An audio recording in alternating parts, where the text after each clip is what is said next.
Selamat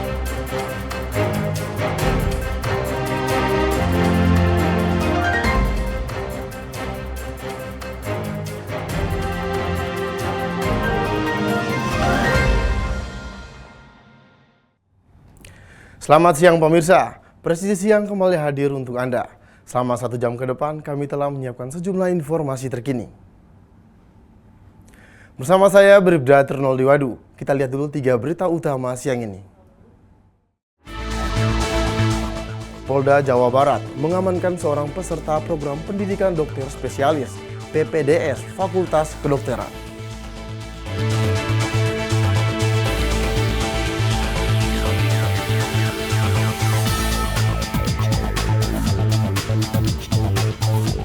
Polresta Pulau Ambon dan Pulau-Pulau Lease bersama Kodim 1504 Ambon bersinergi mengamankan prosesi tradisi Pupul Mayapu di negeri Mamala dan Morela, Maluku.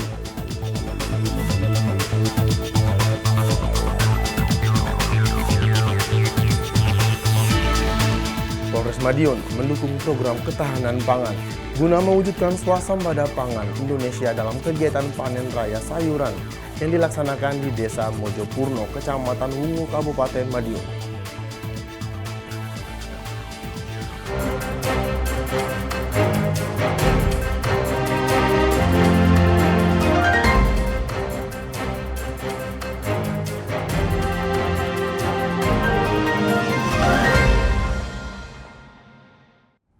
Unit Satuan Reskrim Polres Jayapura bersama tim opsional Sentani Kota berhasil mengamankan 3 terduga pelaku pengeroyokan yang mengakibatkan seorang pria meninggal dunia di salah satu hotel kawasan Sentani.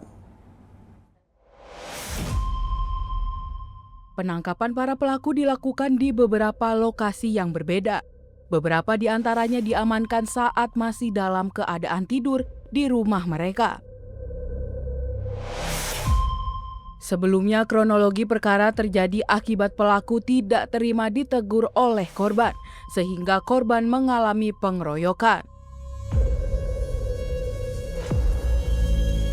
Sekitar pukul 2.00 terjadi tindak pidana pengeroyokan dari 3 tersangka tersebut ya melakukan pengerusakan dari pagar Hotel Bunga dan mengakibatkan dari security ya yang di atas Hotel Bunga menegur yang bersangkutan. Namun yang bersangkutan tidak menerima, ditegur ya oleh security, kemudian melakukan penganiayaan kepada security dan dilakukan aksi pembalasan oleh salah satu dari keluarga security dengan mengambil alat sajam yang dimana tujuannya agar tidak terus melakukan penganiayaan ya kepada salah satu security. Yang bersangkutan ya pada saat melerai itu menggunakan parang dan parang berhasil direbut ya kemudian diambil oleh salah satu tersangka atas inisial IB ya dan melakukan aksi balas dengan memotong ya dari TKP kita temukan tangan korban sebelah kiri terputus pergelangan tangan dan juga tangan kanan juga mengalami patah ya namun tidak terputus. Dari ketiga tersangka, 2 diantaranya merupakan residivis kasus yang sama. Bahkan korban pada kasus sebelumnya, korbannya meninggal dunia. Akibat dari perbuatan 3 tersangka, dikenakan pasal 170 ayat 2 KUHP dengan ancaman penjara paling lama 9 tahun. Kita kenakan pasal 170 ayat 2 KUHP di mana ancaman hukuman adalah 9 tahun penjara. Kondisi korban saat ini sedang menjalani perawatan secara intensif di rumah sakit. Dari Humas Polresta Jayapura melaporkan untuk Polri TV. Untuk mengetahui bagaimana perkembangan terkini soal kasus pengeroyokan, kita telah terhubung dengan Kasat Reskrim Polresta Jayapura Kota, AKP Dewa Ditya Krisnanda. Pak, bagaimana kronologi peristiwa pengeroyokan ini terjadi? Baik, Pak Noldi, dapat kami sampaikan terkait dengan kronologis yang terjadi pada hari Jumat, tanggal 4 April, sekira pukul 2 dini hari ya. TKP-nya itu sebuah hotel yang bernama Hotel Bunga Yotepa, distrik AB Pura, yang mana berawal dari tersangka inisial IN mendatangi hotel tersebut dan membuat keributan di hotel tersebut. Sehingga tersangka IN ini ditegur oleh resepsionis hotel yang saat itu bertugas. Kemudian karena ditegur, tersangka IN ini merasa tidak terima dan akhirnya emosi sehingga tersangka IN ini memprovokasi dua orang tersangka lainnya untuk bersama-sama mendatangi TKP tersebut. Sehingga terjadilah tindak pidana pengeroyokan terhadap korban yang saat itu sedang bekerja di TKP. Pak, apa yang menyebabkan pelaku tidak ditegur oleh korban? Jadi dapat saya sampaikan terkait pelaku setelah ditegur dan dia merasa tidak terima. Yang pertama dapat saya sampaikan bahwa pelaku berinisial IN ini dalam kondisi mabuk minuman keras ya. Saat itu yang bersangkutan datang ke hotel, kemudian menjatuhkan pintu hotel, kemudian mengganggu pengunjung yang saat itu hendak menginap di hotel tersebut. Kemudian ditegur oleh resepsionis karena pengaruh minuman keras, kemudian memprovokasi dua orang pelaku lainnya yang merupakan adik kandungnya, seperti itu. Pak, apa motif pelaku melakukan penganiayaan kepada korban? Motif dari pelaku sendiri melakukan penganiayaan terhadap korban dikarenakan kesalahpahaman karena tidak terima tadi ditegur oleh korban. Kemudian yang bersangkutan memprovokasi dua orang tersangka lainnya untuk melakukan perbuatan pengeroyokan tersebut terhadap diri si korban. Pak, bagaimana hasil pemeriksaan saksi? Apakah pelaku memang sering meresahkan warga setempat? Nah, dapat saya sampaikan dari proses penyidikan, diketahui bahwa dua orang pelaku berinisial IN dan RB ini merupakan residivis kasus serupa dan telah pernah menjalani hukuman di Lapas AB Pura akibat perbuatannya yang serupa dengan peristiwa yang terjadi pada Jumat kemarin, yang mana kedua orang pelaku tersebut juga pernah terlibat dalam kasus pengeroyokan. Kemudian dari hasil penyidikan, kami juga melakukan tes urin berkoordinasi dengan Satres Narkoba. Didapati hasil dari ketiga orang tersangka ini adalah positif sebagai pengguna narkotika. Seperti itu, Mas Noldi. Pak, dari kasus ini masih nampak beberapa orang yang mudah tersulut emosi dan sampai terjadi pengeroyokan. Apa langkah strategis yang akan diambil dari kepolisian? Kami dari Polresta Jayapura Kota tentunya menyikapi persoalan yang ada, permasalahan pengeroyokan.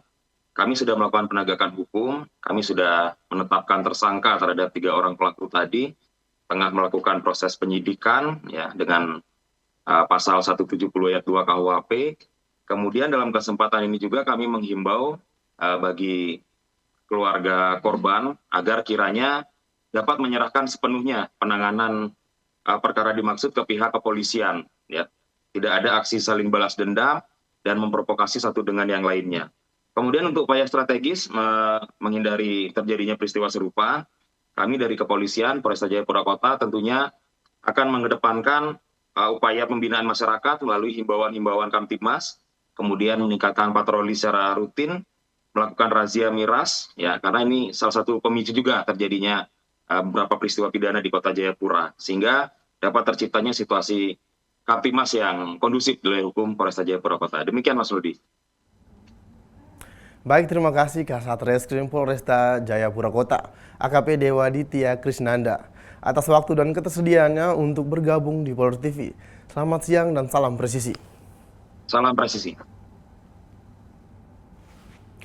Di informasi berikutnya, pemirsa, Polda Jawa Barat mengamankan seorang peserta program pendidikan dokter spesialis PPDS Fakultas Kedokteran Universitas Padjadjaran berinisial PAP yang melakukan kekerasan seksual terhadap anggota keluarga pasien di Rumah Sakit Hasan Sadikin, Bandung, Jawa Barat. Kabid Humas Polda Jawa Barat, Kombes Pol Hendra Rosmawan, mengatakan PAP berusia 31 tahun, tengah menempuh pendidikan spesialis anestesi di Rumah Sakit Hasan Sadikin. Kabid Humas Polda Jawa Barat, Kombes Pol Hendra Rosmawan, menyebutkan telah memeriksa 11 orang saksi dan mengamankan sejumlah barang bukti. Dan akibat perbuatannya, tersangka terjerat hukuman penjara paling lama 12 tahun.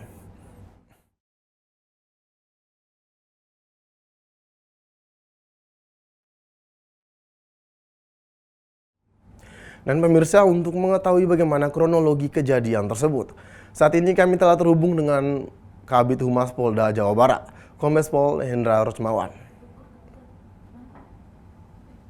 Selamat siang, Pak. Selamat siang, Aldi. Apa kabar? Pak, bisa dijelaskan secara singkat terkait kasus tersebut? Baik, jadi kami sampaikan bahwa kepolisian Polda Jawa Barat memulai bertindak ketika ada laporan polisi dengan nomor LPB 124 3 Romawi 2025 SPKT Polda Jabar. Itu diterima pada tanggal 18 Maret 2025. Kemudian untuk TKP-nya sendiri yaitu gedung MCHC lantai 7 Rumah Sakit Hasan Sadikin yang beralamat di Jalan Pasteur nomor 38 Kelurahan Pasteur, Kecamatan Sukajadi, Kota Bandung.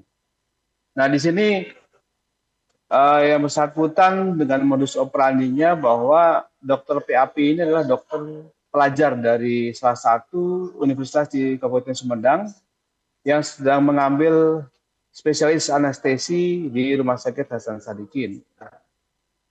Nah, di sini modusnya adalah PAP melakukan pengecekan darah terhadap keluarga pasien yang mana korban merupakan anak dari salah satu pasien yang sedang dirawat di Rumah Sakit Hasan Sadikin. Di sini tersangka meminta korban FH untuk mengambil darah dan membawa korban dari ruang IGD ke gedung MCHC di lantai 7 Hasan Sadikin.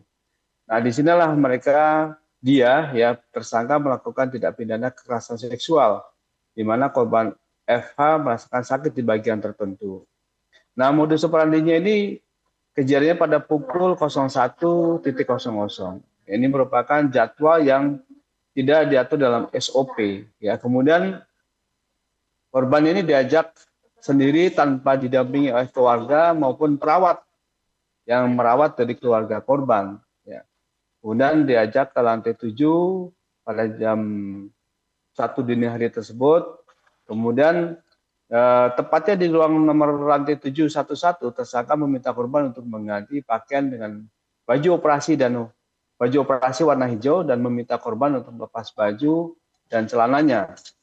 Kemudian tersangka memasukkan jarum ke bagian tangan kiri dan tangan korban kurang lebih 15 kali percobaan dan menghubungkan jarum tersebut ke selang infus. Nah, setelah penyuntikan ini di cairan yang disiapkan oleh tersangka, si korban ini merasakan pusing dan tidak sadarkan diri dan tersadar ketika pukul 04.00 disuruh untuk berganti pakaian dan diantar oleh tersangka ke lantai 1 kembali. Nah, di sini si korban merasakan bahwa ada kejanggalan di mana saat bercerita dengan ibunya, dia menceritakan bahwa ada percobaan 15 kali memasukkan cairan bening di tangannya. Dan korban kemudian merasakan pusing dan tidak sadar diri, dan kemudian ketika saat buang air kecil, korban merasakan perih di bagian tertentu. Nah, inilah yang menjadi modus operandi dan juga kronologis kejadiannya. Demikian, Aldi. Butuh waktu berapa lama untuk Polda Jabar menyelidiki tersangka terbukti melakukan tindakan asusila tersebut? Baik, sejak tanggal 18 Maret kita bertindak dengan cepat dan kita melakukan koordinasi dan juga penyelidikan di Rumah Sakit Hasan Sadikin. Nah, kemudian pada tanggal 21, 22 kita berkoordinasi dengan intensif, dan kemudian pada tanggal 23 yang bersangkutan berhasil kita bawa ke Polda. Ya. Kemudian pada tanggal 24 kita sudah tetapkan dia sebagai tersangka. Hal ini menepis bahwa ada yang isu beredar bahwa ini tidak ditahan, kemudian juga menepis bahwa dari pihak tersangka ini melakukan aksi damai ya di luar dari informasi polisi ya, tetapi ini sudah kita buktikan dan pada kemarin tanggal 9 kita sudah rilis dengan berbagai instansi terkait, rumah sakit, universitas tertentu di Krimum untuk menetapkan tersangka bahwa ini sudah siap untuk proses penyerahan ya kepada proses selanjutnya. Demikian Noldi. Pak, setelah melewati proses penyidikan, apakah tersangka mengalami gangguan kesehatan psikologis, begitu Pak?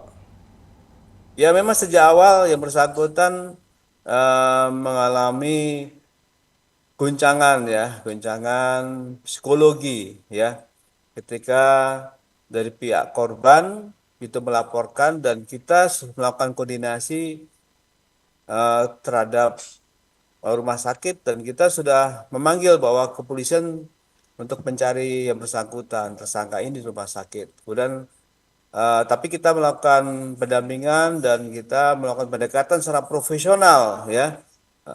Memang dari rumah sakit pun mengatakan bahwa yang bersangkutan ini mengalami depresi yang sangat tinggi ya, bahkan informasinya akan melakukan tindakan bunuh diri ya. Tetapi kita dengan pola profesional kita bisa bersama-sama dengan rumah sakit untuk bisa kita ambil keterangannya dan yang bersangkutan bisa kita bawa ke Mapolda. Demikian Aldi. Pak, untuk kejadian tersebut kan terjadi di rumah sakit. Apakah tidak ada orang yang mengetahui tindakan tersangka? Nah inilah pelanggaran SOP yang dilakukan oleh PAP ini ya.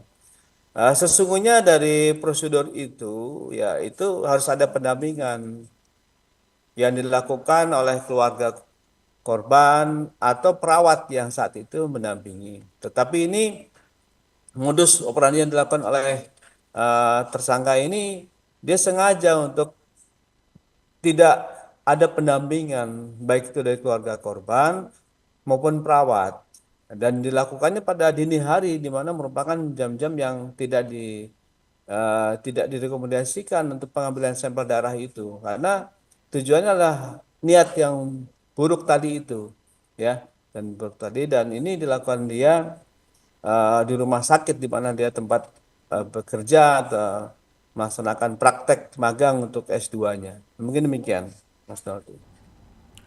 Pak, sebetulnya apa penyebab tersangka bisa melakukan tindakan asusila terhadap salah satu anggota keluarga pasien? Ya, kalau dari hasil penyidikan yang disampaikan oleh Direskrim yang bersangkutan sedang kita dalami ya, di samping kekhilafan maupun juga human errornya dia ya, tapi ini kita akan dalami lagi. Tentu saja nanti dari hasil pemeriksaan psikologi lebih lanjut ya. Saat ini kita fokus kepada pembuktian yang bersangkutan bahwa DNA dari beberapa barang bukti yang kita dapatkan ini terdapat DNA yang bersangkutan ya. Nah, ini yang sedang kita fokus ke sana, dan tapi yang pasti dari tersangka itu mengakui semua perbuatannya ya. Tapi apabila ada korban yang lainnya ini yang bersangkutan masih menutup informasi dan kita masih membuka layanan untuk hotline-nya kita baik itu di PPA ya, di PPA Polda maupun dari pihak rumah sakit untuk diakomodir untuk ke kita. Sementara demikian Mas Noldi. Baik, terima kasih Kabid Humas Polda Jawa Barat, Kombes Pol Hendra Rosmawan atas waktu dan ketersediaannya untuk bergabung di Poler TV. Selamat siang dan salam presisi. Salam presisi. Presisi yang akan segera kembali. Tetaplah bersama kami.